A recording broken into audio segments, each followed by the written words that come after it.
Hi friends, welcome to ஜேபிபிஆ creations. அனைவருக்கும் உழைப்பாளர்கள் தின நல்வாழ்த்துக்கள். நான் வந்து இன்றைக்கி ஸ்நாக்ஸ் ரெசிபியாக காலிஃப்ளவர் பகோடா தான் குழந்தைங்களுக்கு பண்ணியிருக்கேன்.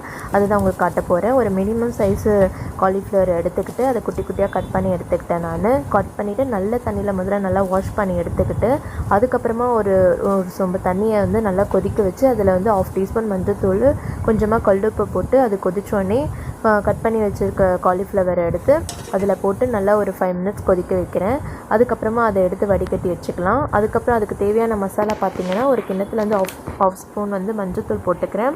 அப்புறம் 1 ஸ்பூன் கார்ன்ஃப்ளவர் மாவு, 2 கரண்டி அளவுக்கு அரிசி மாவு, ஒரு குழம்பு கரண்டி அளவுக்கு அரிசி மாவு, அதுக்கப்புறமா கொஞ்சமாக வந்து கரம் மசாலா தூள், 1 ஸ்பூன் கரம் மசாலா தூள், 1 ஸ்பூன் வந்து 2 ஸ்பூனே போட்டிருக்கேன் நான் வெறும் மிளகாத்தூள், 1 ஸ்பூன் இஞ்சி பூண்டு பேஸ்ட்டு, ஒரு 1/2 ஸ்பூன் உப்பு, கொஞ்சமாக ஒரு 1/2 ஸ்பூன் ஜீரகத்தூள், இதெல்லாம் போட்டு நல்லா கலந்துக்கிட்டு கொஞ்சமாக தண்ணி ஊற்றி மட்டும் பிசைஞ்சிக்கிட்டால் போதும். அதுக்கப்புறம் லெமன் ஒரு ஆஃப் லெமன் வந்து பிழிஞ்சு எடுத்துருக்கேன். இதெல்லாம் போட்டு ஒரு 15 நிமிஷத்துக்கு நான் ஊற வைக்கிறேன். ஊற வச்சதுக்கப்புறமா வந்து காலிஃப்ளவரை எடுத்து எண்ணெய் காஞ்சோடனே ஒன்று ஒன்றா எடுத்து பொரிக்கணும். இது வந்து நிறைய போட்டோன்னா நம்ம ஒன்றோட ஒன்று ஒட்டிக்கும் மாவுன்றதுனால.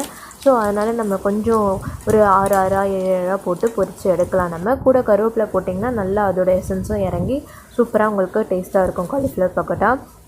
இன்றைக்கி வந்து எங்கள் வீட்டில் வந்து குழந்தைங்களுக்கு ஸ்நாக்ஸ் ரெசிப்பியாக நான் இதை தான் கொடுத்துருக்கேன். குழந்தைங்க சாப்பிட்டுட்டு ரொம்ப சூப்பராக இருக்குன்னு சொன்னாங்க.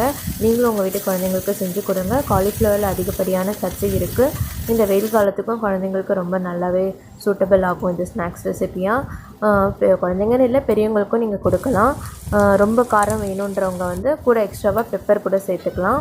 நான் வந்து இன்றைக்கி வெறும் மிளகாத்தூளும் கரம் மசாலா தூள் தான் யூஸ் பண்ணியிருக்கேன். ஃபைனலாகவும் பார்த்திங்கன்னா கருவேப்பிலையும் உரிச்சு போட்டு அதையும் கொஞ்சம் தாளித்து அது மேலே நான் போடுறேன். அதுக்கப்புறமா நீங்கள் குழந்தைங்களுக்கு சர்வ் பண்ண சாப்பிட கொடுக்கலாம்.